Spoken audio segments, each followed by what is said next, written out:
Cette vidéo est gratuite et donc passe sur YouTube sans publicité. Je vous conseille donc de regarder mes tutos sur YouTube de manière à ne pas avoir de publicité et donc que cela corresponde avec mes envies. Donc les vidéos sont régulièrement détournées par des sites qui en profitent pour faire donc de l'argent, et donc je vous invite à regarder ces vidéos sur YouTube là où elles sont donc elles correspondent donc à la volonté de leur auteur.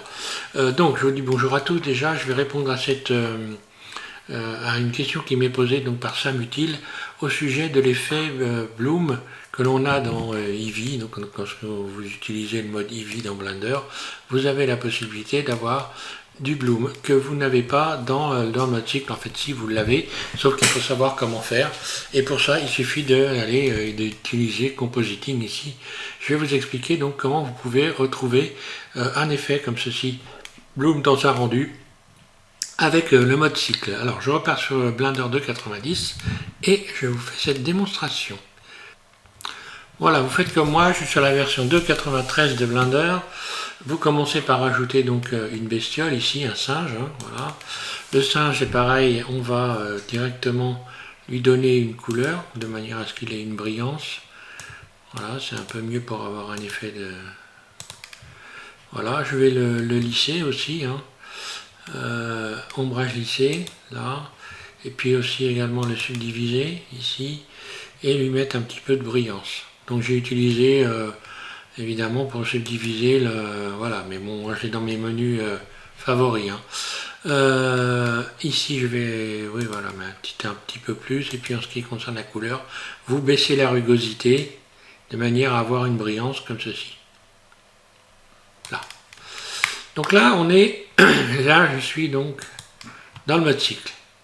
Donc pour avoir un effet bloom qui s'appelle blur dans le mode cycle, je vais utiliser le mode rendering. Et pour pouvoir avoir un effet blur, il faut également avoir un éclairage. Donc je vais rajouter un éclairage, ajouter. Je vais même en rajouter plusieurs. D'ailleurs, je peux me mettre... non, je ne vais pas mettre en mode rendu tout de suite. Je vais donc ici dans les lampes. Voilà, j'ajoute donc un point. G, Z, je bouge mon point. G, Y, je le mets en avant. Là, pour l'avoir juste devant. Ou je me mets en vue 3. Là, je le positionne ici. Puis ici, je vais donc modifier l'éclairage, je vais en rajouter un petit peu, et me mettre en mode rendu direct pour voir ce que ça donne. Je clique donc sur cette icône, et on voit mon éclairage. Voilà. Je vais en rajouter un autre pour avoir un éclairage un petit peu plus sympa, et puis un effet bloom, blur, comme vous voulez, un peu plus important. Je vais mettre une zone ici, zone GZ, GX pour la positionner sur le côté, RY pour la faire tourner, et ici, là, je peux augmenter cette valeur ici. Je vais mettre également un fond. Je vais utiliser donc ici le monde nouveau. Je vais aller chercher donc dans nouveau ici. Je clique sur le point jaune à couleur, puis je vais chercher une texture d'environnement, et comme je fais d'habitude, je vais utiliser Forest HDR, là, ce qui va me donner ceci. Je n'ai plus qu'à cacher, donc là, l'occlusion ambiante sur cycle, on l'a ici, hein, là, voilà. Donc ça a tendance à mettre un peu plus de lumière qu'il n'en faudrait. Là, je peux modifier la force du fond, hein. Donc évidemment, il y a plus le fond sera fort ici, et moins l'éclairage ici sera dominant. Voilà, plus ça va, plus j'éclaire, et plus l'éclairage que j'ai mis autour ne sert strictement à rien.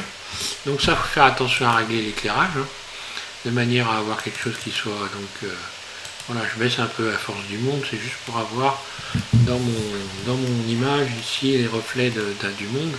Ensuite, pour ce qui est ici, je suis en mode cycle, donc je peux également faire utiliser ici voilà, je vais mettre automatique carrément, le dénoiseur, voilà, pour éviter d'avoir des petits points partout.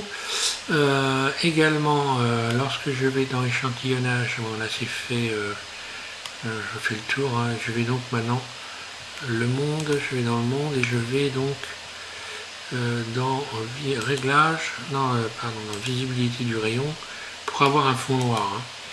Je décoche la caméra, voilà. Ce qui me permet d'avoir un fond noir, ça va permettre également de bien voir l'effet donc blur. Parce qu'avec un fond, évidemment, plus on met un fond clair, moins l'effet blur. Encore que sur cycle, il est bien meilleur que... Mais en termes de poids aussi, il est bien meilleur. Hein. Donc on est bien meilleur que... Il y a beaucoup plus de réglages sur cycle que sur Eevee. Donc, pour pouvoir faire ça, on va directement aller donc faire un rendu ici. Donc, il faut que j'ajoute une caméra, parce qu'il faut faire un rendu. On va modifier une image. Là, voilà, caméra. CTRL-ALT 0, je positionne ma caméra de manière à ce que mon objet soit donc bien dans l'axe de la caméra. Je vais même la régler ici, voilà. Donc voilà, ça marche un petit peu plus long, mais bon, moi ça a tendance un peu à ramer en ce moment. Voilà, donc maintenant je vais faire un rendu F12, et ce rendu, c'est à partir de ce rendu-là que je vais pouvoir modifier l'image. Voilà, on va attendre gentiment que ça se fasse. Donc là, on voit que je n'ai pas de pixelisation puisque j'ai utilisé le denoiser. Voilà, bon, je reste ici. Hein. Voilà, autrement, pour répondre à ta question, Sam, tout simplement, on a deux modèles complètement différents. Eevee et Cycle, c'est pas les mêmes outils. Et pour retrouver exactement les mêmes rendus, il faut travailler sur les différemment sur chaque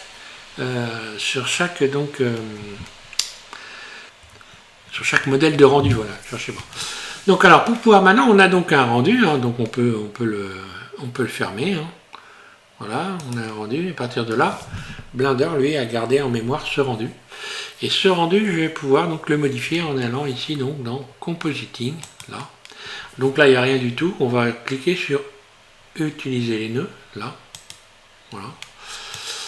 Donc là, on ne voit pas l'image derrière. On va la mettre donc derrière simplement en allant ici dans Ajouter. Donc où c'est qu'il est celui-là? Moi, c'est vrai que sortie. C'est pas là, couleur, convertisseur. Bon, après, il y a un moyen simple pour retrouver les choses. Vous tapez sur la barre d'espace. Et là, je vais taper visionnaire, voilà, visualiseur. Là, comme ça, on va chercher directement les éléments, c'est beaucoup plus simple. Le visualiseur, je vais connecter image à image, ici, voilà, et donc j'ai mon image en fond qui va apparaître. Pareil, je rappuie sur la barre d'espace et cette fois-ci, je vais aller chercher donc comment que ça s'appelle ça, je me rappelle même plus d'ailleurs. C'est pas blur puisqu'on est en français. Hein. Éblouisseur, ça doit être éblouisseur. Alors est-ce qu'on va l'avoir ici en tapant éblouisseur? On l'a pas ici en éblouisseur, donc on va l'avoir dans ajouter quelque part par là, compositing, visualiseur. Le visualiseur il est là, vous voyez là. Et puis filtre, éblouisseur, ça peut être là. Voilà, éblouissement, là. Là, je l'ai au bout de mon pointeur et je le connecte ici entre les. Alors déjà, on le voit sur l'image de fond ici, ce qui s'est produit. Hein. Vous avez déjà un effet. Voilà. Alors, ce qui est intéressant dans le mode cycle, c'est qu'on peut faire toutes sortes de réglages. Je peux régler la traînée. Donc là, on va voir que c'est une traînée fantôme. Traînée fantôme, donc il fait, ça va peut-être ressembler peut-être un peu plus. Si j'augmente ici, itération, voilà. Hein, ça donne ça, voilà. Effet fantôme. Donc itération, je ne vais pas en mettre de trop. On va rester sur 3. Après, il faut s'amuser, hein, traîner. Donc la traînée ici, itération si j'en mets beaucoup, pardon, désolé,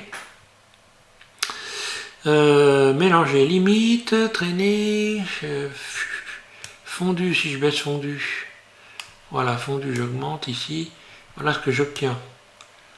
Voilà, donc on voit qu'on peut avoir des effets, beaucoup de types d'effets. Décalage, traînée, donc traînée, si j'augmente la traînée, ça devrait allonger, voilà, ça change. Voilà, ça me donne un effet un peu d'étoile. D'ailleurs, on peut avoir un effet d'étoile en allant ici, étoile simple. Voilà, après il faut s'amuser, hein, bon.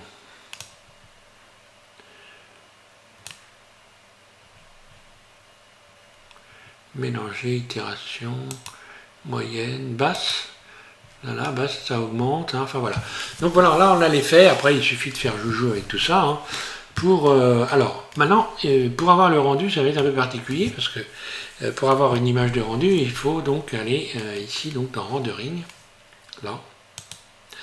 Et ici, il faut aller cocher, voilà, Viewer Node, là, pour retrouver donc ce qu'on a rajouté tout simplement à l'image de base, puisque Blender a enregistré une image de base et on l'a modifiée, donc un peu comme si on avait utilisé Photoshop pour venir rajouter des éléments sur l'image. Voilà, donc on arrive à avoir de très très beaux résultats avec le mode cycle. Maintenant, pour la sortie de l'image, c'est simple, on va aller dans ici, rendu, hein, directement. Vous allez dans rendu, puis vous allez enregistrer l'image. Pas dans rendu, pardon, vous allez enregistrer l'image dans ici, voilà, dans image. Alors moi j'ai mes barres outils qui sont déplacées parce que simplement je les ai mis en bas des écrans. Donc vous l'avez peut-être vous en haut suivant les réglages que vous avez fait. Alors voilà, pour enregistrer, je vais enregistrer sous. Bon, mon image je vais l'appeler, j'en sais rien, moi je vais l'appeler I-O. Voilà. Et je vais l'enregistrer ici, un clic gauche sur bureau, là, voilà, et enregistrer l'image. Là, maintenant mon image elle est sur mon bureau, on va aller la voir. Elle se situe ici, et voilà. Et donc là, j'ai le rendu parfait de ce que j'ai. Alors, ce qui est intéressant de commencer à s'amuser avec ça dans le mode cycle, c'est que vous allez pouvoir peut-être commencer à vous intéresser à ce mode compositing qui évidemment propose beaucoup de choses. Et donc, c'est à partir de là qu'on peut vraiment travailler un peu à la façon du Photoshop, hein, tout simplement. Hein. C'est pas plus compliqué que ça, mais ça permet voilà, de bien. On a une palette d'outils qui est beaucoup plus importante que sur Eevee. Eevee, c'est super, on a tout de suite quelque chose, un rendu qui est amusant. Sauf que voilà, si on veut vraiment travailler le truc pour avoir des images, des belles images, il faut utiliser le mode cycle qui donne des rendus qui sont beaucoup plus perfectionnés que Eevee. Bien que Eevee est bien. Comment c'est bien arrangé par rapport au début. Cycle, et si on travaille sur cycle, hein, on a des rendus qui sont bien meilleurs. Voilà. Merci à tous de suivre SVM6. Sam, j'espère que ça va répondre à tes questions. Et je pense que ce qu'il faut que tu fasses, c'est que tu travailles sur justement le rendering pour pouvoir t'amuser avec tout ça. Hein, voilà. Allez, bon courage à tous, amusez-vous bien et puis entraînez-vous avec ce mode donc de rendu. Voilà, merci.